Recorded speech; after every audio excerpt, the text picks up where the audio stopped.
California Chrome shines bright in the Kentucky Derby.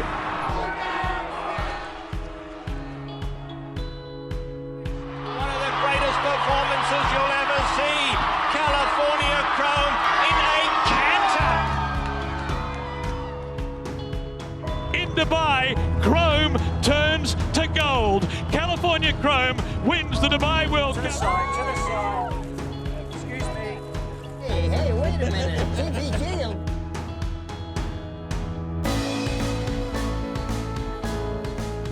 And my Schwannies guys will miss me, I know that.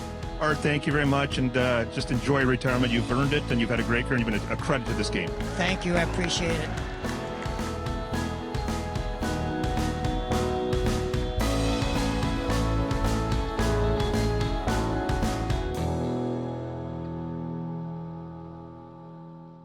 Art, I can tell how much you still love it. The passion is there. After 60 plus years in this industry, why now? Why is it time for retirement? Well, it's between me and my wife, we thought, you know, it's getting near that time. I'm down on horses, and I had 5 head of horses left, and she's been bugging me for the last 2 years. She says, you know, while we can still travel, let's do it. There's so many places we haven't been, so many friends we want to visit in the United States. I've been all over the world, and we traveled, you know, went with California Chrome to Dubai and had a ball, and we've been all through Europe, and you know, it's just great to be able to say, well, let's just travel through the United States. There's so many places I have never been. I want to go to Yellowstone National Park. I want to see a few other things. I'm an old cowboy at heart anyhow. How have the emotions been for you surrounding sending the horses out and making that decision of, okay, this is the last horse that I'm going to saddle as a trainer? Well, you know, you always have mixed emotions, and I thought going into this, knowing that I said, oh, it's going to be a killer. But as I finally talked to my owners and everybody, just got so many bankings that they all said, this is the great time for you to do something like that, you and Faye. You know, we have really some sweet owners that I've known for years and years, and but I'm not really bailing out. You know, I figure do a little bloodstock work, form a little stable, and do it on my own time, and still have time for my wife and family. You know. I like this. Art Sherman will still be around. Yeah. For you, when you look back on your career, the son of a barber, born in Brooklyn, moved to California, trained a 2-time Horse of the Year, what would you say to your younger self now?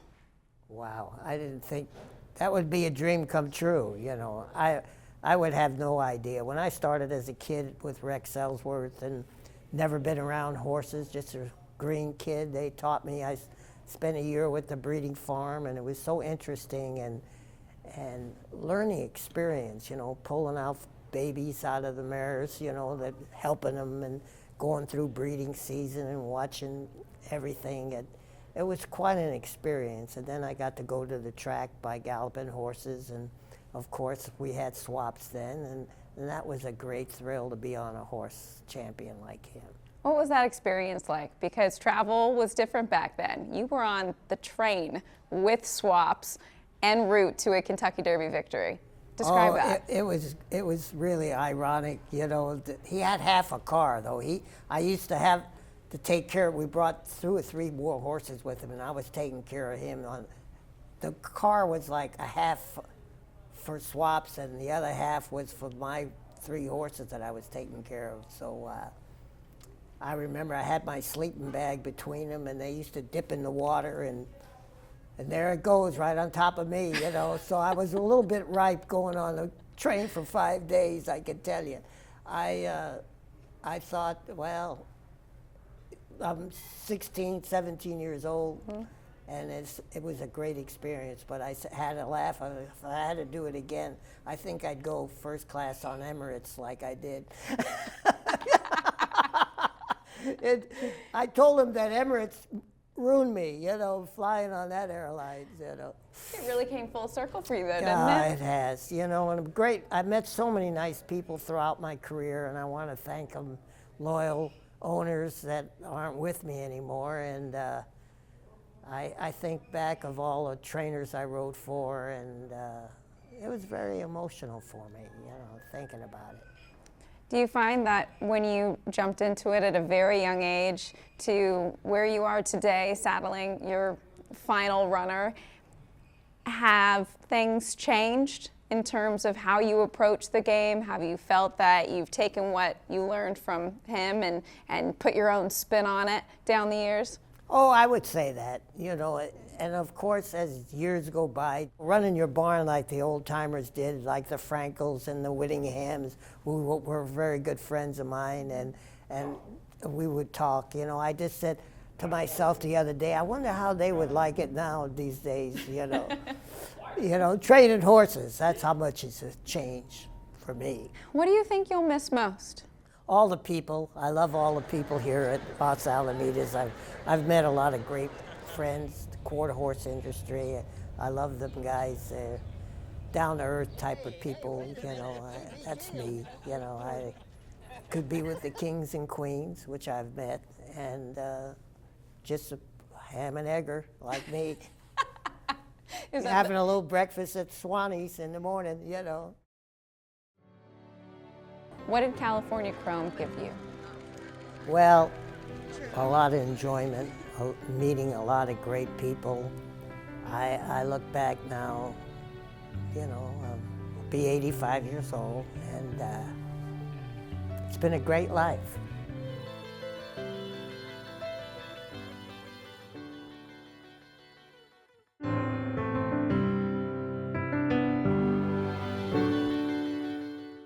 The game has changed. It sure has changed.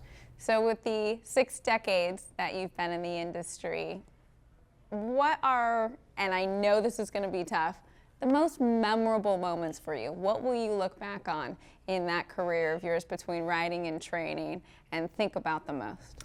Well, it always comes back to me, you know, winning the big race at Del Mar. And TVG Pacific Classic. the Pacific Classic, and I'll never forget that morning.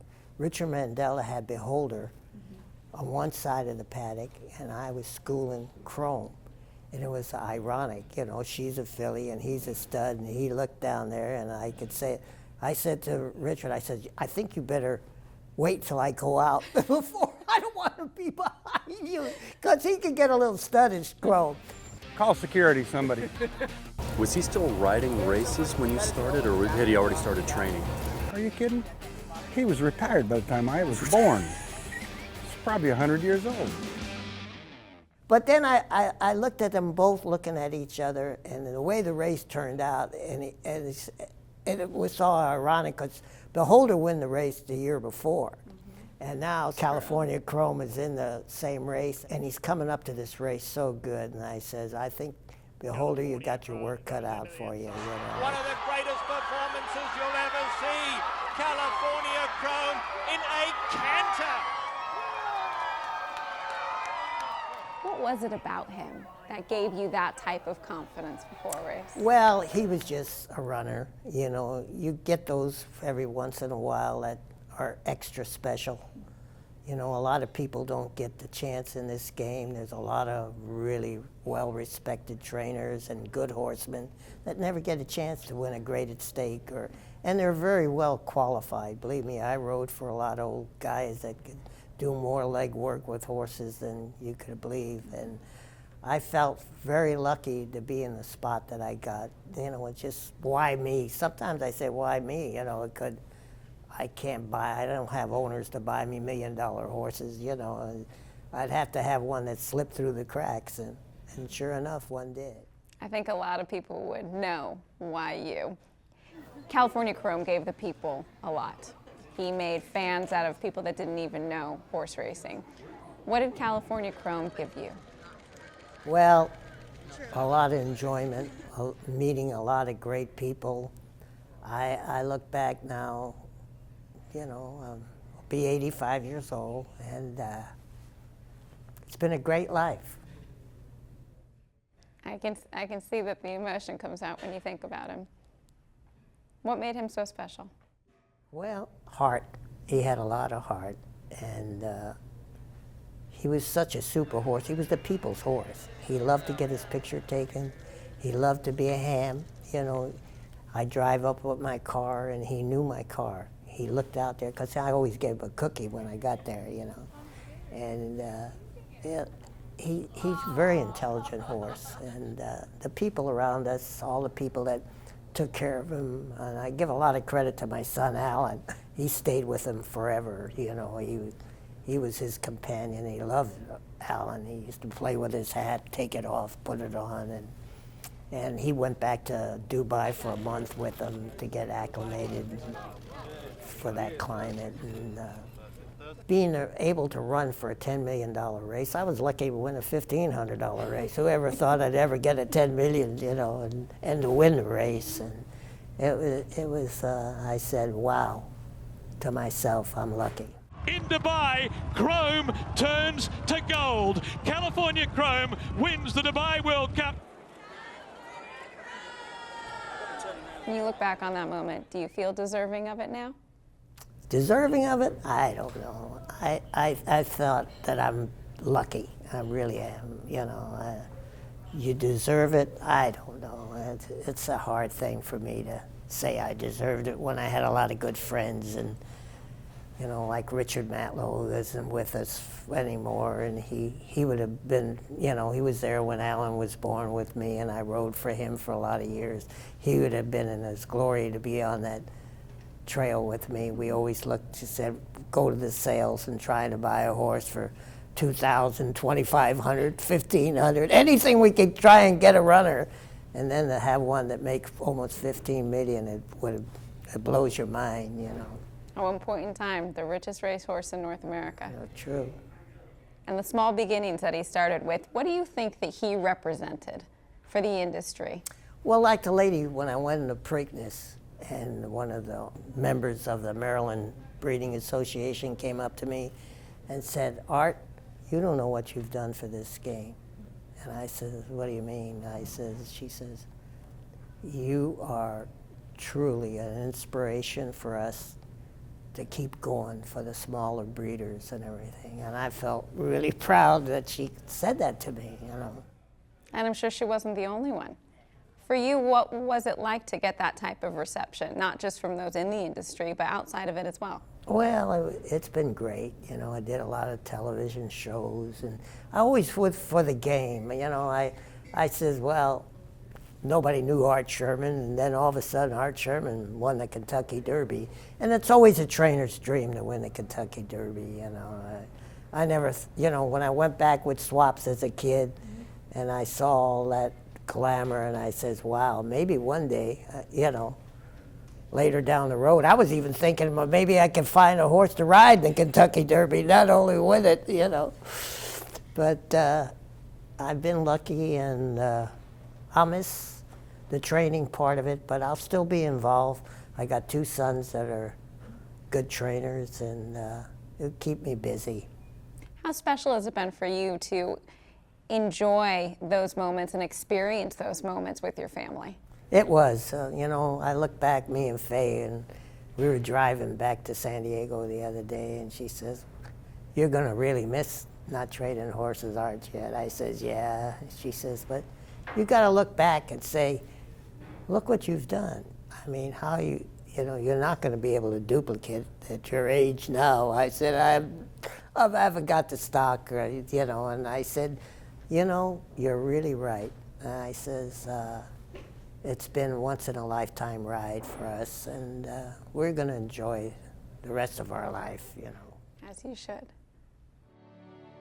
What about the Chromies? Oh, the Chromies, that's a different story now. Them girls are tough on me, you know. they keep me jumping all the time. They always got some new thing. I had a laugh.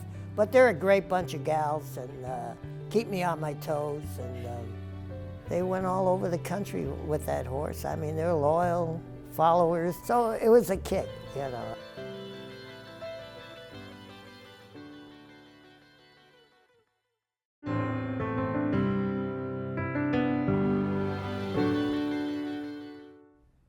What did you love most about training? I think just being one-on-one with the horses. I love walking down the shed and feeling their legs and looking at them. Did they eat up last night? Did they do this? How's the temperature? And you know, it's kind of very close to me to go back to the shed roll and look at your horses and say, hey, yeah, I see a big improvement. That horse isn't doing too good. He must not be eating good. Let's change his feed. Let's try something different. You know, I'll miss all that, you know. But then I can yell at my kids and get after them. As you should. Well, I think I'll probably be a terrible owner. I don't know. I don't really. They know. You know, they've been around me for so long, you know, and they ask me different questions about a horse. What do you think about this one, Dad? And what do you think about changing equipment? You know, after riding for 23 years, you know certain horses, the way they carry their head and want to lug in and lug out. I tell them different bridles maybe to help, you know, and after riding for all those years, you get a kind of a feeling for all that. You're so incredibly hands-on, and you could hear it in your voice, the passion that you have for the equine athlete. And it's that connection that makes horse racing so special. For those that are outside of this game, they don't know anything about it, what do you want them to know about that connection between horse and human? Well, I'll tell you the truth. I think that people got to see the horses in the flesh, get down there and come to the barns in the morning, see what we go through, the care that these horses get, and they get to be like family. You know, you see them every day, you feed them, you take care. They're like your kids, you know, and it's very close passion. And then as you get older and you have trained the fathers and now you're training the babies, it's like, all right, I got a new grandson, I got a new granddaughter, you know, here they are, you know. Are they anything like Chrome? You know, well, he's got characteristics. He's got a blaze down his face anyhow. Has some chrome on him, so I really gonna miss that part of it, you know. And but I'm still got some chrome babies that I raised and looking forward to running them. It's so ironic that my last horse I run is a California chrome baby, you know. Unbelievable. After all the years we put in, and so it's something, you know. It seems fitting. It does seem fitting to me, too. How much fun have you had in this career? I can see it just, you know, in your eyes, you're smiling when you talk about it. Well, I've met so many nice people. This one thing about this game is you meet the most interesting people on the way around the world. You Most know what I mean? interesting person you've ever met in this game. Wow, you're really putting the squeeze on me now. That wasn't a written yeah, question. that was. Oh, It just gosh, came to you me. know, it's God. I'm just trying to think. I've met so many nice people. I don't want to Single step one on. out. Yeah, single one out. That's then fair, I'll that's say, fair. Yeah, you know. You can plead the fifth on that one. I'm not gonna. I'm gonna take the fifth on that one. But I just think that our game is in a very difficult spot right now. We need to get new owners. We need to get people involved to think that our sport is of champions. You know, we raise champions to run, and we take very good care of them. You know, I know we've had a lot of bad publicity over the year or two, but believe me, there's a lot of mom and pop operations all over the United States that need racing and do this for a living, and I appreciate them all. You've got faith. You bet. Good. We need that, right? You know, animals have a certain way of getting to people. You know, you touch that little nose on a horse and he twitches it, and the kids just look up and say, wow, look at this, you know, 1,500-pound horse just being gentle to me, you know. It's quite a thrill to watch, you know, especially handicapped children, which I always enjoyed seeing them smile on their face, you know. What about the chromies? Oh, the chromies, that's a different story now. Them girls are tough on me, you know. they keep me jumping all the time. They always got some new thing. I had a laugh. But they're a great bunch of gals and keep me on my toes. And they went all over the country with that horse. I mean, they're loyal followers, and now when they wanted to get in on a horse, and when I bought that one little colt that I'm running today, you know, I only give $4,000. It was a funny story. I wasn't planning on buying any horse, but they had one California Chrome sale right here in Los Alamitos. It was, so I said, well, let me go down there and I'll talk to the guy and take a look at the horse. So I went down to the barn and he says, well, what do you think about my horse? And I says, well, I hope you get a decent price for him. I says, he's well balanced, but a little bit on the smaller side for me, particularly. He says, but I'll watch you sell him. He said, oh, I appreciate that. So I'm sitting in the thing, and he comes through the ring, and 1,500, 2, 3, 35, and I says, oh, that's crazy, 3,500 for a horse, you know, that stud fee is $25,000, you know. So I said 4, just trying to help the guy. And then, boom, the hammer went down, and I said, well, I got a California Crow for $4,000. I started laughing to myself. And then all the girls from the club, oh, can we take a piece of him? We want to get a horse. We'll buy a piece.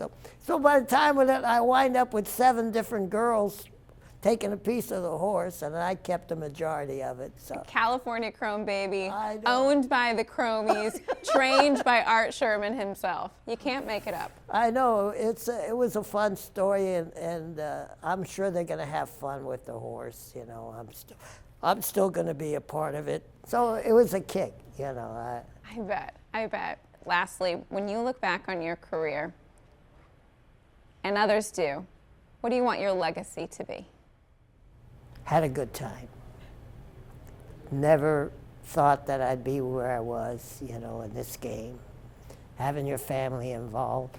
I just had a great life, and I wish somebody else could do the same thing. There's a lot of great people out there, and to enjoy life and be happy. Art, it's been a real privilege getting to know you over the years. Thank you, and don't be a stranger. Oh, I'll be okay? around. I'll be around. Don't worry about that. I still got my box at Del Mar, you know. Perfect. I'm not giving that up. Then I'm going to be bugging you for interviews then, All whether right, you're out all right. or not. Art, thank you so much. All right, Give me a thank hug. you. You bet. Best of luck. All right. Bye.